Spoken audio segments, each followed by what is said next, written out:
नमस्कार. Recall लाईफच्या YouTube चॅनलमध्ये पुन्हा एकदा सगळ्यांचं स्वागत आहे. हळूहळू पाऊस पडायला सुरुवात झालेली आहे. थोडा उशीरच झाला आहे, पण तरीही पाऊस हळूहळू वाढतही जाणार आहे.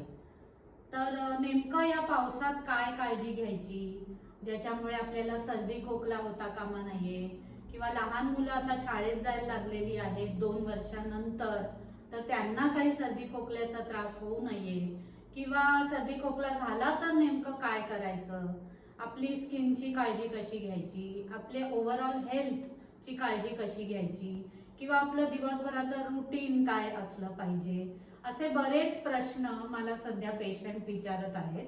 आणि त्यामुळे मी असं ठरवलं की प्रत्येकाला जाऊन सांगण्यापेक्षा या व्हिडिओ मार्फत आपण ती माहिती देऊया. तर बरेच लोकांचे हे प्रश्न सॉल्व्ह होतील असं मला वाटतंय. पाऊस पडायला लागला की पहिलं शरीरात आणि वातावरणात काय बदल होतो हे मी आधी सांगणार आहे. आयुर्वेदात असं सांगितलेलं आहे की ज्या वेळेस पावसाचे काही थेंब प्रचंड गरम जमिनीवर पडायला लागतात, त्यावेळेस त्या जमिनीमध्ये ऍसिडचं प्रमाण वाढतं आणि त्यामुळे आम्लता तयार होते. ही आम्लता म्हणजे आपल्या शरीरात सुद्धा वाढायला लागते आणि म्हणून या पावसाळ्याच्या काळात आपल्याला या आम्लतेपासून बचाव करायचा असतो.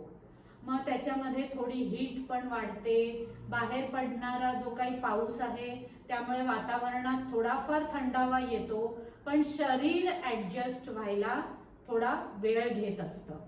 त्यामुळे हे ऍडजस्ट होईपर्यंत आपल्याला आपल्या शरीराची काळजी घेणं गरजेचं आहे. म्हणजे त्याच काळात नेमकं पोट बिघडण्याचे चान्सेस असतात, सर्दी खोकला वाढायला लागतो, ताप यायला लागतो, आणि हे सगळं होऊ नये असं आपल्याला वाटत असतं. म्हणून काही गोष्टींची काळजी घेणं गरजेचं आहे. थोडाफार आपल्या आहारात बदल करणं पण गरजेचं असतं, ज्यामुळे आपल्या पोटाला त्रास होणार नाही यासाठी थोडी काळजी घ्यायची असते. उदाहरणार्थ बरेच वेळा असं लक्षात येतं की पावसाळ्याच्या सीझन मध्ये काहीही वेगळं खाल्लं नाही तरी जुलाबाचा त्रास होतो, तरीही ऍसिडिटीचा त्रास वाढतो, तरीही स्किन ड्राय व्हायला लागते, तरीही खूप सर्दी खोकला व्हायला लागतो. मग अशा वेळेस आपल्याला आपल्या आहारात थोडाफार बदल करून जर का आपलं आरोग्य टिकवता आलं तर काय हरकत आहे. तर मग हे आहारातले बदल नक्की कोणते आहेत हे पण मी आज सांगून ठेवणार आहे. त्याच्या आधी आपल्याला नॉर्मली काय काळजी घ्यायची आहे हे सांगणं खूप गरजेचं आहे. म्हणजे उदाहरणार्थ पावसात भिजायचं नाही हे तर आलंच, पण सगळे असे रोमॅन्टिक लोक असं म्हणतात की पहिल्या पावसामध्ये भिजलं की आपले हेल्थ चांगली टिकते. तर मी असं म्हणेन की पहिल्या पावसात भिजायला हरकत नाही, पण त्याबरोबर थोडी जर काळजी घेतली तर या पहिल्या पावसाचा सुद्धा आपल्याला काही त्रास होणार नाहीये. तर ही काळजी काय घ्यायची, थोडंसं पावसात भिजल्यानंतर गरम पाणी घेणं किंवा गरम पाण्याने अंघोळ करणं आवश्यक आहे, किंवा थोडं शेकणं आवश्यक आहे, ज्याच्यामुळे हा थंडावा शरीरात जाऊन वेगवेगळे त्रास देणार नाही. आता ह्याच पावसाळ्यात आपल्याला छान वडे भजी चमचमीत पदार्थ खावेसे वाटतात, आणि असे खाल्ल्यामुळे आपल्याला वेगवेगळे पोटाचे सुद्धा त्रास होतात. मग समजा असे पदार्थ तुमच्या खाण्यात येणार आहेत तर मी असं सजेस्ट करेन की हे पदार्थ खा आणि मग बाकी दिवसभर तुम्ही शक्यतो उपवास करा. तुमच्या अशा खाण्यामुळे आपल्या पोटाला काही त्रास होणार नाही. याचबरोबर थोडं पावसाळ्यामध्ये नित्य नियम म्हणून गरम पाणीच प्यायची सवय लावली तर आणखीन उपयोग होणार आहे. म्हणजे चहा एवढं उकळतं गरम पाणी प्यायचं नाहीये, पण थोडंसं गरम कोमट पाणी करून प्यायला हरकत नाही. म्हणजे मॉडर्न सायन्स तर असं सांगतं की पाणी उकळायचं मग ते गार करून प्यायलं तर चालतं, पण मी असं म्हणेन की पाणी उकळायचं पण ते गार होऊ द्यायचं नाही, पण ते गरम असताना प्यायचंय, थोडं कोमट झाल्यावर प्यायचंय. आणि यासाठी उत्तम उपाय म्हणजे एक थर्मास भरून ठेवणं, म्हणजे आपल्याला सारखं सारखं गरम करावं लागत नाही. अशा पद्धतीने सारखं गरम पाणी पिणं गरजेचं आहे.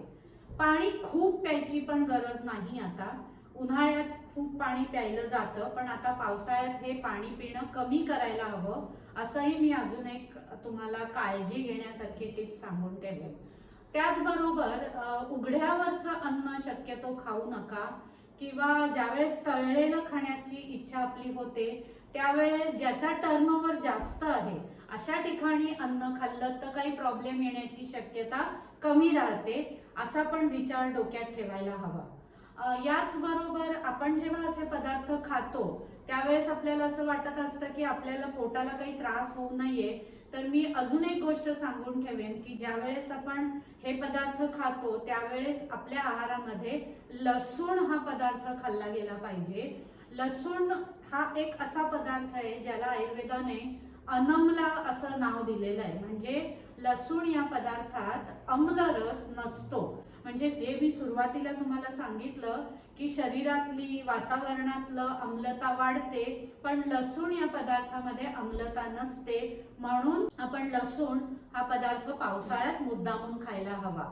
आणि त्याचबरोबर खूप तिखट स्पायसी खाण्याची इच्छा जर होत असेल तर ते पदार्थ जास्त प्रमाणात खाऊ नका असं मी सांगेन. याचबरोबर आपल्याला लहान मुलांची सुद्धा काळजी वाटत असते की आता शाळेत जायला लागल्यामुळे, नेमका पावसाळा असल्यामुळे सर्दी खोकल्याचे आजार खूपच वाढलेले मलाही दिसत आहेत आणि असे बरेच पेशंट्स सुद्धा सध्या आहेत. तर या लहान मुलांना त्रास होऊ नये असं आपल्याला वाटतं, त्यामुळे त्यांच्याबद्दल पावसाळ्यात काळजी घेण्यासारखी आपल्याला काय गोष्ट करता येईल हेही मी तुम्हाला सांगून ठेवते. लहान मुलांना पावसात जर ते शाळेत जात असतील तर शाळेतून घरी आल्यानंतर जाणून बुजून त्यांना शेकलं गेलं पाहिजे. आणि हे साधारणपणे 7व्या-8व्या वर्षांपर्यंत मुलांना करणं गरजेचं आहे. म्हणजे तुम्ही ओवा वापरू शकता, बडीशोप वापरू शकता, तुमच्या घरात वेखंड पावडर असेल तर वेखंड वापरू शकता. आणि या सगळ्याची एक छोटी पुरचुंडी करायची आहे, तव्यावर भाजायची आहे आणि छाती, पाठ, पोट हे सगळं शेकायचंय, ज्याच्यामुळे तो थंडावा जो परिणाम करणार आहे, ज्याच्यामुळे सर्दी खोकला होणार आहे आणि तो होणार नाही जर का तुम्ही हे नित्य नियम करणार असाल तर. त्यामुळे हे शेकणं खूप गरजेचं आहे. त्याचबरोबर मोठ्या लोकांना सर्दी खोकल्यापासून आपला बचाव करायचा असेल तर प्रत्येक वेळेस जेवायच्या अगोदर एक छोटा तुकडा आल्याचा सैंधव मिठाबरोबर खाणं गरजेचं आहे. आणि हे जेवायचा पहिला घास असला पाहिजे असं मी म्हणेन.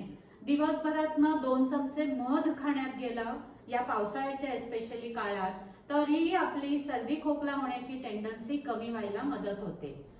या सगळ्याबरोबर आणखीन एक रेसिपी मी तुम्हाला सांगून ठेवणार आहे, ज्याच्यामुळे जर का आपल्याला सर्दी खोकला झालाच तर आपण घरच्या घरी काय करू शकतो यासाठी ही रेसिपी. त्या रेसिपी सांगायच्या अगोदर अजून एक आहारातले 2-3 बदल मी तुम्हाला सांगून ठेवते. मुद्दामून पालेभाज्या या सीझन मध्ये तुम्ही टाळले तर बरं होईल, कारण बऱ्यापैकी पोट खराब होण्याचे चान्सेस असतात. त्याचबरोबर तळलेलं खाणं कमी केलं तर आणखीन बरं, कारण पोटामध्ये आता जी काय डायजेस्टिव्ह सिस्टमची ताकद पाहिजे ती तेवढी नसते. म्हणून मग खूप हेवी टू डायजेस्ट असे जे काही पदार्थ आहेत ते कमी ठेवणं गरजेचं आहे. त्याचबरोबर जर का तुम्हाला दिवसभर एसीत राहावं लागत असेल, म्हणजे तुमच्या ऑफिसमध्ये जर एसी असेल आणि तुम्ही भिजून जर एसी मध्ये जाणार आहात तर त्याच्या अगोदर लक्षात ठेवा की कपडे पूर्ण वाळले पाहिजेत आणि मग तुम्ही एसी मध्ये जाऊन बसायला हरकत नाही. म्हणजे मग तुम्हाला सर्दी खोकला ताप यापासून स्वतःचा बचाव करता येईल. आता शेवटी जाताना एक रेसिपी तुम्हाला मी सांगून ठेवते की ज्यामुळे आपल्याला सर्दी खोकल्यापासून आपली तब्येत वाचवता येईल किंवा आपल्याला सर्दी खोकला झाला तर तो बरा करता येईल. तर त्यामध्ये एक छोटा आल्याचा तुकडा किसायचा आहे, एक थोडा चमचाभर गूळ तो पण किसून घ्यायचा आहे आणि यामध्ये 1 चमचा तूप पण लागणार आहे.